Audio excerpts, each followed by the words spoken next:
Bonjour à tous et à toutes et bienvenue pour la preview de la nuit 1 de Night of Champions. Je suis avec Dylan, salut Dylan. Salut Dylan, salut à tous. Comment tu vas? Écoute, ça va nickel et toi? Bah écoute, moi ça va super. Donc aujourd'hui on se retrouve pour les pronostics de la nuit 1 comme je l'ai dit tout à l'heure. Donc il faut savoir que la nuit 1 ça concerne les matchs de Raw et la nuit 2 va concerner les matchs de SmackDown. On va pas s'attarder et on va commencer par ce qui a été annoncé comme l'opener de la nuit 1. C'est le Gauntlet match pour le titre intercontinental. Donc je vais vous citer les participants. On a Rob Van Dam, un ancien champion intercontinental. Hein. Euh, c'est un ancien un très grand champion. Baron Corbin, Carmelo Hayes, Kaiser, Finn Balor et la nouvelle recrue de la W, Penta. Alors moi je vais commencer avec mon petit pronostic. Alors je sais que ça va beaucoup se pencher sur du Finn Balor, sur du Rob Van Dam, mais moi j'ai vraiment envie de me dire une petite pièce sur Penta. Penta qui nous a offert deux matchs incroyables à la WWE avant qu'il y ait ce changement d'air. Franchement, non, Penta, il est exceptionnel, c'est un des meilleurs luchadors du monde. On le présente même plus. Il a un CV à l'Indie qui est impressionnant. Je pense que si on met les luchadors les plus importants des générations, on a Rey Mysterio, je pense qu'il arrive en premier pour l'envoûtement de la WWE, etc. Tout ce qu'il a eu.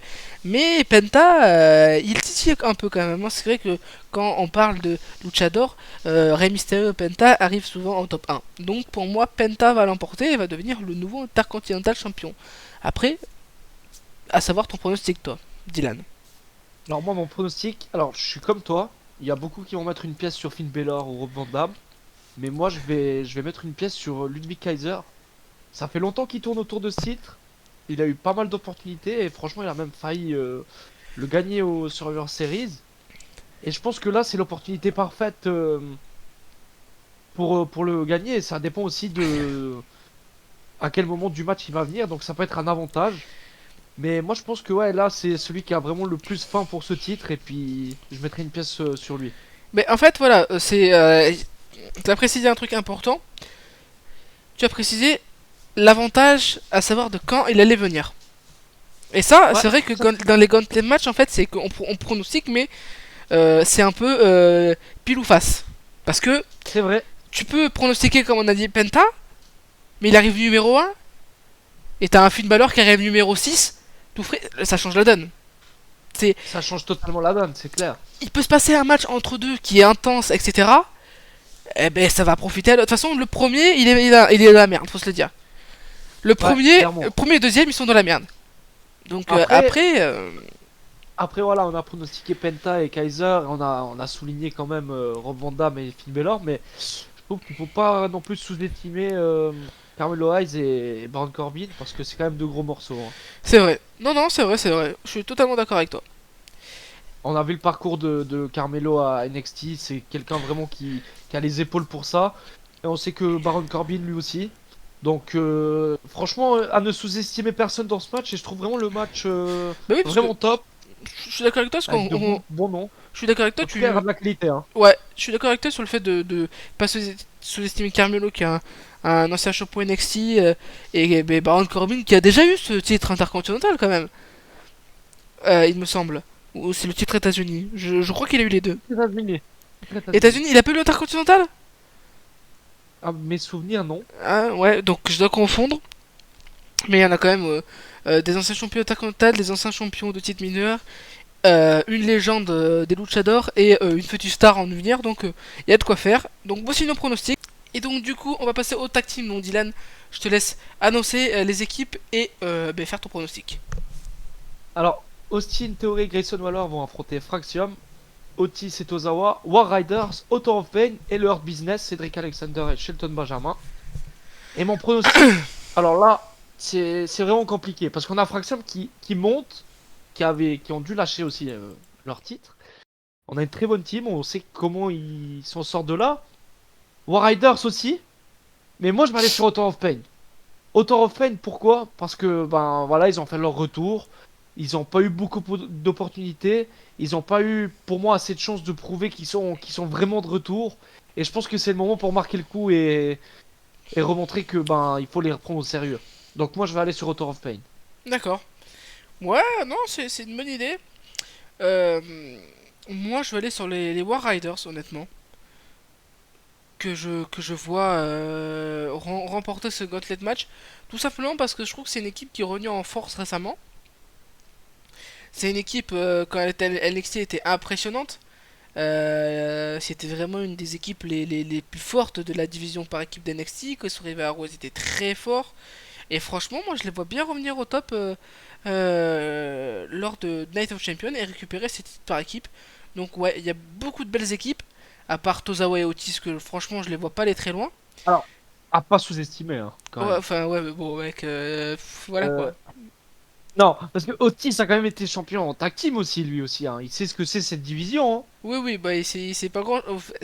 Quand tu vois sa tête, tu dis vraiment qu'il sait grand chose. Et puis surtout que Otis, c'est un gros morceau, hein. Par exemple, il Bah oui. reculera sûrement pas devant les War Riders ou les Author of Pain. Non. Bon, après, et pourquoi tu parles pas de Tozawa? Parce que Tozawa, lui, ça peut créer la surprise. Parce que Tozawa a beaucoup moins prouvé que Otis sur un ring. Ouais, c'est vrai. Bon. C'est vrai, c'est vrai. À part s'il revient en ninja avec son clan, peut-être que ça pourrait changer la donne. Pour moi, ils ont aucune chance. Non, ils ont aucune Mais chance. on va, on va quand même pas Voilà. sous-estimer, ça se fait pas trop. Donc, ben, nos pronostics Author of Pain pour Dylan et pour moi, et ben, les War Riders. Dakota Kai, Naomi, Tiffy Time, j'aime bien l'appeler comme ça, Bailey, Charlotte et Bianca Belair. Quel est ton pronostic? Alors, moi, vous allez dire que je trouve la facilité, mais je vais miser sur Charlotte. Tout simplement parce que, bon, elle revient d'une longue absence. On sait que c'est quelqu'un qui a toujours été proche des titres, qui en a eu beaucoup, qui a été 15 fois championne Women's. Donc, je pense que c'est quelqu'un qui a faim de titre. Et surtout que, comme ce que je précise, c'est elle a eu plus d'un an d'absence. Après, oui, vous allez me dire qu'il faut se réadapter, il faut reprendre le rythme et tout. Mais on parle quand même de Charlotte. Et je pense que là, sur ce ring, il n'y a pas quelqu'un qui a plus faim qu'elle. Donc je pense que Charlotte Flair va remporter ce match. Alors moi, je suis d'accord avec Charlotte, ce que tu me dis, mais moi je vais pronostiquer par rapport au gabarit, par rapport à cette capacité pour moi d'encaisser les coups, moi je vais pronostiquer Bianca Belair. Bianca Belair dans ce type de match, je la vois surpasser plus que les autres. Je la vois vraiment une guerrière, quelqu'un qui c'est une force humaine quand même. C'est quand même une des catcheuses les plus imposantes physiquement dans le sens où elle est très athlétique, etc., très résistante, très puissante. Et dans ce type de match, selon là où elle va être placée, je trouve qu'elle serait plus amenée à avoir cette rage de vaincre et de surmonter les adversaires. Oui. Et après, un truc à préciser, c'est que à part Dakota, tout le monde a déjà été championne dans ce match. C'est Donc on vrai. aura vraiment affaire à de gros morceaux. C'est vrai parce Encore comme avant. il y avait d'autres personnes, s'il Alexa Bliss, etc., des championnes qui auraient pu prendre la place de Dakota Kai.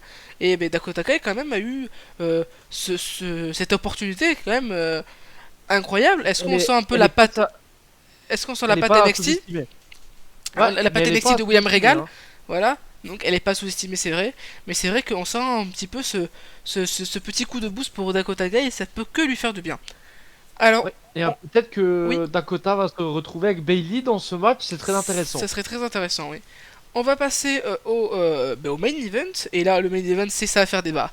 Ça va faire débat parce que c'est John Cena, Brock Lesnar, Seth freaking Rollins, Jey Uso, AJ Styles et The American Nightmare, Cody Rhodes. Quel match! Quel match, quel match, quel match! Si tu me dis comment tu peux pronostiquer ça, moi je ne sais pas. Je ne sais pas comment pronostiquer ça. Vraiment. Comment tu peux pronostiquer un match comme ça? On a 6 gars qui peuvent gagner largement le match. Ah Euh, non, non, non, on en a 5, hein. Mec, je sais de qui tu parles, mais c'est méchant. Vas-y, dis. Seth Rollins n'a aucune chance de Mais gagner ce qu'est-ce que tu match, hein. racontes? Moi je pensais que t'allais te dire Jey Uso. Non. Non, moi mon pronostic, Non, honnêtement. genre, on va parler sérieusement. Je te coupe. Ouais, Déjà, on sait que Seth Rollins dans un gauntlet match, on l'a déjà vu. C'est un mec qui avait battu Roman Reigns et Monsieur John Cena oui, dans ce même gauntlet. Donc Rollins, on sait que c'est quelqu'un de très résistant et à ne pas sous-estimer. Il a déjà peut-être même battu tout le monde dans ce ring, sauf Cody Rhodes. Donc je pense que c'est aussi un truc pour lui. Mais mon pronostic, je le donnerai après parce que tu allais le donner avant moi. Donc je te laisse donner ton pronostic. alors moi, Euh, comment dire? Je vais miser sur le personnage. Je ne vois pas un monde où Brock Lesnar fait son retour pour arriver premier. Je sens vraiment le mec arriver dernier, faire un F5 au gars qui sera mort et le tour est joué. On connaît Lesnar, on connaît le personnage. Je ne vois pas ce qu'il aurait venu faire foutre ici, à démarrer premier et à se dire oh, voilà, je vais surmonter tout ça. Non, Brock Lesnar il va casser la gueule à la fin et il va remporter le titre. Je vois que ça, honnêtement. Je le vois gros Alors, comme une maison. vu comme ça, c'est vrai qu'on connaît le personnage, c'est vrai. Mais après, on peut aussi miser la pièce de Brock Lesnar. C'est quelqu'un de très résistant. C'est quelqu'un qui. Il faut lui mettre beaucoup pour lui river les Ah épaules. oui, Donc, oui, bien sûr. en vrai de vrai, même s'il arrive premier, je pense que il peut Ouais. très bien remporter ce match aussi, hein. Mais là, ouais, mais même après, quand tu vois le nombre de stars qu'il y a, les noms de champions, anciens champions, C'est clair. futurs champions, futurs légendes, futurs Hall of Famer, euh, là, dans quel monde le mec qui arrive premier peut gagner? C'est 1%. Enfin, on se rend Donc, pas ouais, compte ouais, ça, c'est pas faux. Et après, on a aussi un débat, c'est que John Cena peut briser le record de Ric en Flair. gagnant ce match ou pas. Et là, voilà, mais tiens, tu commences à parler, tu commences à amener des choses. Moi, je veux savoir ton pronostic.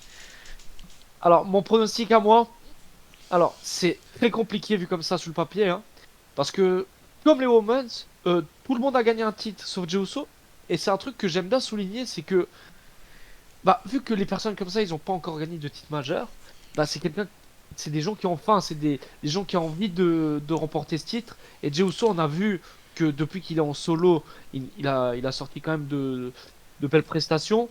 Il a rivé les épaules à Roman Reigns, peu l'ont été durant ces 4 ans.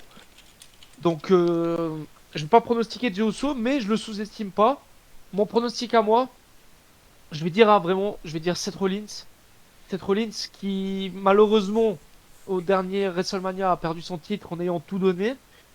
C'était pour moi, franchement, le patron du dernier WrestleMania. Et je pense que là, après l'année qu'il a passé, je pense que c'est le moment de récupérer un titre. Et moi, je vais pronostiquer Seth Rollins pour ce match. D'accord, ok, très bien. Et ben en tout cas, donc, ben, voilà nos pronostics. Et ben en tout cas, j'espère que vous les avez aimés. Si vous les aimez, n'oubliez pas de liker, partager. Et nous, on se retrouve pour Night of Champion partie 1.